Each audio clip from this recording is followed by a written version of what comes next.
Olá, amigos que acompanham a TV Câmara de Tupã, a TV do Povo, começando mais um programa Ponto de Vista, sempre com os vereadores da Câmara Municipal de Tupã, com convidados especiais. Hoje estamos recebendo o vereador Antônio Carlos Meireles da Silva, com convidados que vão falar sobre turismo. Sim, turismo. Hoje estou recebendo aqui nosso grande amigo Guilherme Goss de Paula, ele que é turismólogo, além do nosso querido amigo e parceiro Renato Alves, que é memorizador e escritor, hoje falando sobre turismo e dividindo experiências. O Guilherme, que tem uma experiência fantástica, várias experiências voltadas ao turismo, é um cara que conheceu aí vários países, inclusive no passado não muito distante havia um projeto, uma parceria inclusive com a TV Câmara, que inclusive o senhor pode encabeçar esse projeto e viabilizá-lo, porque é um projeto bem bacana e vamos falar sobre esse projeto durante o programa, mas hoje falando sobre turismo. Até porque Tupã é uma estância turística, temos que fomentar o turismo aqui em nossa cidade. Seja bem-vindo, vereador. Glaucio, eu que agradeço a TV Câmara, meus amigos Renato Alves e o Guilherme. Ele realmente é uma pessoa, vamos dizer assim, um programa especial porque é viajante, conhece em mais de 64 países e como a gente está explorando o turismo aqui em Tupã, o turismo, nós somos mais um turismo cultural, um turismo ecológico, né, cachoeiras e tal, mas ele pode contar um pouquinho da tua vida, da tua história nessas viagens de 64 países. Guilherme, seja bem-vindo aqui à TV Câmara e com certeza compartilhando um pouquinho das suas experiências junto ao telespectador da TV Câmara. Legal, obrigado, agradeço em primeiro lugar pelo convite, é um prazer estar aqui com vocês falando sobre turismo, que é uma área que eu sou apaixonado, que eu gosto muito, tenho experiência e vai ser um prazer compartilhar com todos vocês. Renato, mais uma vez, seja bem-vindo à TV Câmara, um grande parceiro da TV Câmara, sempre atendendo aos nossos convites, falando sobre diversos assuntos e hoje vamos falar sobre turismo. Obrigado pelo convite. Tupã, como instância turística, precisa realmente fomentar essa discussão turística e criar aí os nichos de procura, né, para que as pessoas consigam visitar Tupã, encontrar, indicar Tupã para as outras pessoas, para que a gente realmente tenha esse mote que é a instância turística. Principalmente eu acredito que o índio seja a grande temática de Tupã sempre. Eu sou também apaixonado por essa coisa do índio, mesmo que não tem município no país que tem essa representação tão grande da cultura indígena como o Tupã tem. Então acho que dá para a gente explorar bastante isso no nosso turismo. Com certeza. Bom, eu queria iniciar o programa até com o depoimento do nosso amigo Guilherme. Guilherme, eu estava vendo aqui um pouco da sua história e a partir do ano de 2001 você já começou a viajar, enfim, botar em prática essa vontade de conhecer outros lugares, outros países. Eu queria que você iniciasse o programa contando um pouquinho da sua história, o início de tudo, essa paixão pelo turismo. Certo, o turismo entrou na minha vida, como você disse, em 2001. Eu fui um cara que sempre gostou muito de idiomas, então eu já estudava inglês, espanhol, enfim. E gostava de fazer coleções, coleção de moeda, coleção de selo, do mundo inteiro. Uhum. Em 2001, eu decidi mudar para a Alemanha para estudar lá, fiz um intercâmbio de 6 meses e aí que bateu a paixão forte, né? Fui picado pelo bichinho da viagem, foi uma experiência incrível de 6 meses em Berlim e lá que eu tive a noção exata assim, de que a viagem faria parte da minha vida dali para frente. Voltei ao Brasil, mudei para Santa Catarina, fiz faculdade de turismo, hotelaria, estudei por 5 anos lá, depois comecei a trabalhar com intercâmbio, não, minto. Quando eu terminei a faculdade, aliás, durante a faculdade, eu fiz outro intercâmbio para trabalhar nos Estados Unidos, depois trabalhei também em Manaus, foi meu estágio final. E quando eu me formei, eu estava na estatística, né, de mais um jovem recém-formado e sem emprego. Então era a hora de buscar, claro, né, um emprego no turismo, que era a área, enfim, que eu tinha estudado tanto tempo e eu senti essa necessidade. O que mais me atraía na época, e ainda hoje, era uma agência de viagem, né? Então eu pensei em procurar emprego nas agências de viagem ainda lá em Balneário Camboriú. Só que eu percebi que faltava alguma coisa, né? Porque eu estava recém-formado, só que não tinha conhecimento. Eu tinha viajado algumas vezes, mas ainda não tinha muito conhecimento em loco, e eu sentia essa necessidade para poder vender melhor os produtos numa agência, enfim, prestar um serviço realmente de consultoria, né, de viagem. E aí eu decidi fazer um mochilão, e foi a minha primeira cobaia como agente de viagens, né? Eu organizei sozinho um mochilão por 28 países na Europa durante 3 meses. Então era um mochilão nas costas e trem. 28 países. 28 países em 3 meses. Fiz de Portugal a Turquia, da Itália a Finlândia. Quantos dias? Em cada país o quê? Depende. Teve, por exemplo, em Luxemburgo eu passei um dia somente. Em Luxemburgo é interessante porque eu acordei na Bélgica, passei o dia em Luxemburgo e fui dormir na Alemanha, em Frankfurt. Então foi uma viagem bastante intensa, muito rápida. Claro que não dá para você conhecer tudo, né, fazendo uma viagem assim, mas para mim foi legal até para eu aprender como é que funciona essa coisa da logística em viagem, porque eram reservas em hotéis ou hostels, né? Era o caminho que eu tinha que percorrer quase que diariamente entre a estação de trem e onde eu ia me hospedar, enfim, pega o mapa da cidade, tinha dia que eu acordava e não sabia onde eu estava, por causa desse ritmo intenso. Imagina a loucura, né? De repente você está numa região, depois em um outro país.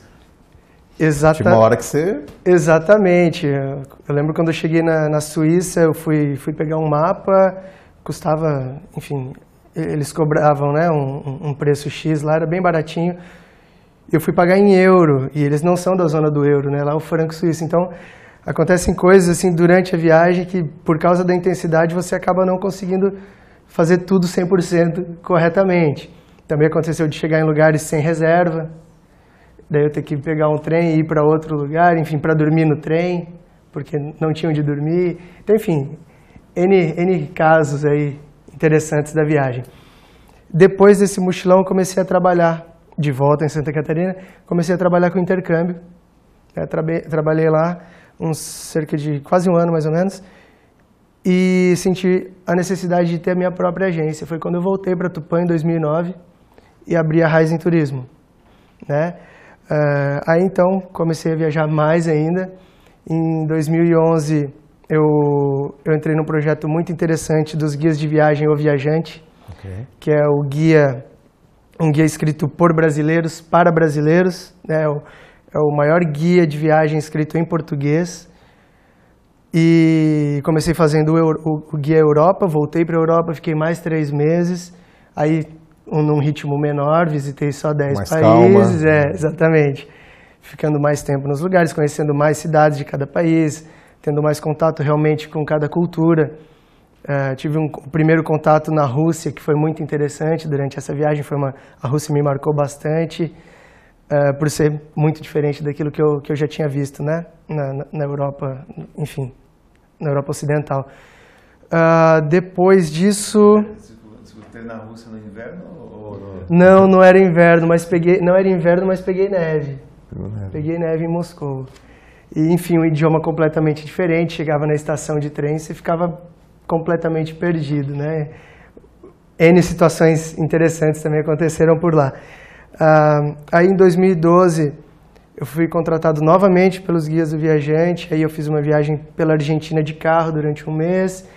E nos anos seguintes, fiz Chile, fiz Peru, Bolívia, Equador, Colômbia. Enfim, ano a ano eu participo do guia. Eles têm o Guia América do Sul também, né? Um completo sobre o continente, que eu também envio colaborações e tal. E mais recentemente, em 2016, em março, então, acabamos de completar o ano, eu lancei o blog Viajante Inveterado. Legal. É um espaço que eu encontrei para poder dividir, compartilhar com as pessoas todas essas dicas de viagem, essas experiências. Compartilho fotos, vídeos, enfim. E também me ajuda muito na agência, né? Às vezes até para mandar um orçamento, eu já mando aquele post que eu tenho sobre o país junto, enfim. É uma forma de eu poder dividir essas informações aí. E ajudar, acima de tudo. Sem dúvida. Ajudar.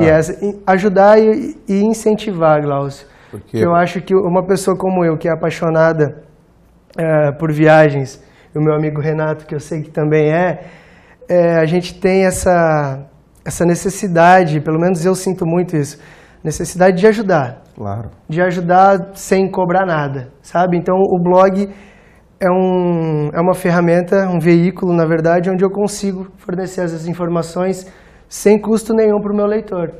E a gente sabe de algumas dificuldades, né, que os brasileiros passam, vivem em outros países, quer dizer, é uma forma de ele ajudar, de colaborar e, como ele disse, compartilhar experiências. Você esteve lá, você acompanhou, você sabe o que é, como que não é. Exatamente. Isso aí você pode dar uma orientação, né, e, como eu disse, ajudar a pessoas que queiram conhecer esses países, visitar esses países e uma experiência fantástica, né? Mais de 64 países. Nossa, tem que passar essa experiência para nós aqui, para os tupanhenses, para que realmente possa aprender muito com o Guilherme.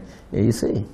Eu queria aproveitar, Guilherme, você falou que viajou, enfim, conheceu vários países, várias culturas, e uma coisa que eu acho legal também a gente frisar, que é importante também a gente conhecer o nosso país, o Brasil.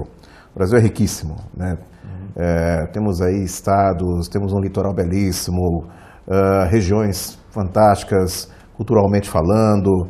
É lógico, conhecer outros países é importante, também é bacana, mas você deve ser também um amante, né, do Brasil, deve ser um cara que também batalha e defende o nosso turismo brasileiro. Eu queria que você falasse um pouquinho, o que você percebeu, qual que é a sua avaliação de uns anos para cá? As pessoas têm buscado ir conhecer mais o país, o Brasil, ou realmente estão buscando fora do Brasil, outros países? Qual que é a sua avaliação? Certo, não, sem dúvida. O turismo doméstico, que a gente chama, é muito importante, não só culturalmente, mas também como atividade econômica. Principalmente, né? Exatamente. Ajuda bastante. Sem dúvida, ainda mais em épocas de crise, que a gente vê que o turismo para o exterior diminui e o nosso turismo interno acaba, de forma indireta, se beneficiando, né, disso. O turismo no Brasil, comparando, né, vamos focar primeiro no Brasil, depois eu entro até em Tupã, mas eu vejo que as viagens, culturalmente, o povo europeu, por exemplo, é muito adepto, né, às viagens. Eles têm a tradição de viajar, essa cultura de viajar já faz parte do cidadão europeu. Um outro povo que chama muita atenção por essa, talvez até mais que o europeu, é o australiano. O jovem chega numa idade, ali até mesmo antes dele fazer a faculdade, ele pega ali 6 meses, 1 ano e vai conhecer o mundo. Põe a mochila nas costas e se manda, entendeu? Entendi. Com o apoio da família, enfim. E sai inclusive trabalhando, enquanto eles viajam, eles trabalham para poder se bancar também. No Brasil, o turismo culturalmente é um fenômeno muito mais recente. Hoje a gente vê até, eu acredito que as redes sociais influenciam muito isso. Essas redes sociais de foto, como o Instagram, até o Facebook, o YouTube com os vídeos, enfim. As redes sociais também têm uma parcelinha de contribuição. Claro.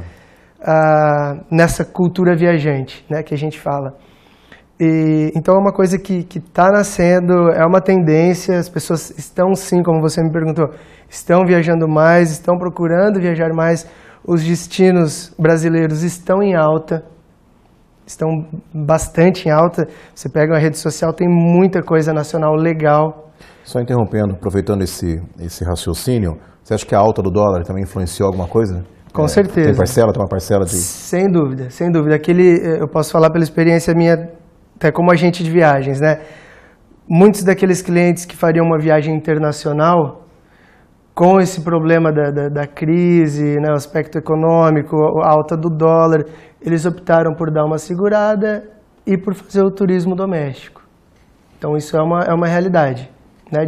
Sempre que tem uma crise, o turismo internacional diminui um pouquinho e o turismo doméstico aumenta. E também, com a alta do dólar, favorece o turismo de estrangeiros dentro do Brasil, né? Então, o turismo acaba se beneficiando, não totalmente, porque crise não é bom para ninguém. Sim, claro. Mas o turismo doméstico acaba tendo aí uma subidinha em épocas de crise. Mas acho que, né, Renato, essa opção em conhecer o país, conhecer o Brasil, também é uma bela oportunidade, né? Lógico, devido à questão econômica, à crise econômica, a alta do dólar, é interessante conhecer outras culturas, outros países, lógico, se todo mundo tivesse oportunidade, lógico, todo mundo iria fazer, mas conhecer o nosso país também, acho que fazer a lição de casa, temos regiões belíssimas aqui do país, então vale a pena, de repente você que tem vontade de viajar, conhecer um pouco do Brasil, e lógico, tendo a oportunidade de conhecer outras culturas, mas essa questão da crise econômica acho que favoreceu também o turismo brasileiro. Sim. E o interessante do Brasil, eu tive a oportunidade de conhecer nessas viagens todo o país inteiro, todos os estados. Mas, e a gente tem as atrações turísticas tradicionais que a gente conhece, que é o Cristo, os museus, mas tem também aquelas cidades do interior. Você pega o interior do Rio Grande do Sul, a cultura, né? Você vê aquele pessoal de bombate, aquele pessoal que ainda anda, né, de modo tradicional, ouve as músicas tradicionais. Você pega o interior do Nordeste, interior da Amazônia, você vê do estado de Manaus, você vê ali que você se sente em outro país. E esses pequenos nichos, né, que pessoas que vivem praticamente em ilhas, né, pega o Rio Grande do Sul de excelência ali, você pega a qualidade do gaúcho, a arquitetura, a limpeza, né, do pessoal. Isso aí, eles não são cidades turísticas, mas você se sente praticamente em outro país, faz uma imersão completa ali. Então tem muitos lugares interessantes no Brasil, até fora do circuito tradicional. Além do ganho de conhecimento também. O que né? torna muito mais econômico financeiramente, porque você visita uma cidade turística, você tem um certo custo. Quando você vai numa cidade que não tem essa Farroupilha, por exemplo, né, que não é uma cidade turística, mas você consegue, então, gastar muito menos e ter uma experiência, uma imersão bem interessante. Sem falar do ganho de conhecimento, né? Conhecendo as culturas, a história daquela região, que é fantástico também. Que é o que eu acho assim, que seria, aí já levando o Guilherme a dar a opinião sobre Tupã, né? Tupã seria um desses nichos aí, dessas ilhas aí poderia ser uma ilha de excelência de atração turística para a nossa cidade. Como é que ele percebe Tupã como um potencial? Como é que você enxerga o potencial turístico de Tupã, Guilherme? Só complementando ali o que o Renato estava falando, se você colocar o Brasil em comparação com a Europa, a gente pode imaginar que cada estado praticamente é um país europeu, né? Até a dimensão e culturalmente falando também. A gente tem essa vantagem de ter várias culturas diferentes dentro do nosso território. E chegando em Tupã, a gente tem a cultura do índio, como o Renato já falou, tem toda a questão ambiental, né? O ecoturismo que dá para ser trabalhado, o turismo rural que dá para ser trabalhado, enfim, eu acho que pode-se pensar em um turismo integrado com outras cidades, atrativos da região, para tornar um produto mais atraente e que traga o visitante e que o faça ficar mais tempo em Tupã, inclusive. Guilherme, desculpa só. Claro. O que você acha que hoje em Tupã, né, comparando aí com tudo que você já viu, conhece, o que Tupã atrai? O que te atrai como se você fosse um turista? Então, vamos fazer o seguinte, eu vou deixar essa resposta para o segundo bloco. Vou deixar você na expectativa, porque senão tem muita coisa para falar aqui com o Guilherme e com o Renato. Né? Eu vou fazer igual o programa de televisão, igual o João Kleber. Daqui a pouquinho, no segundo bloco, vamos falar sobre o turismo aqui na cidade de Tupã. Voltamos já com o segundo bloco, o programa Ponto de Vista, hoje recebendo o vereador Antônio Carlos Meirelles, com um grande amigo nosso, Renato Alves, além do Guilherme Góes de Paula, falando sobre turismo. E daqui a pouquinho, aí sim, aguarde, vale a pena. Vamos falar sobre o turismo aqui em Tupã. Voltamos já.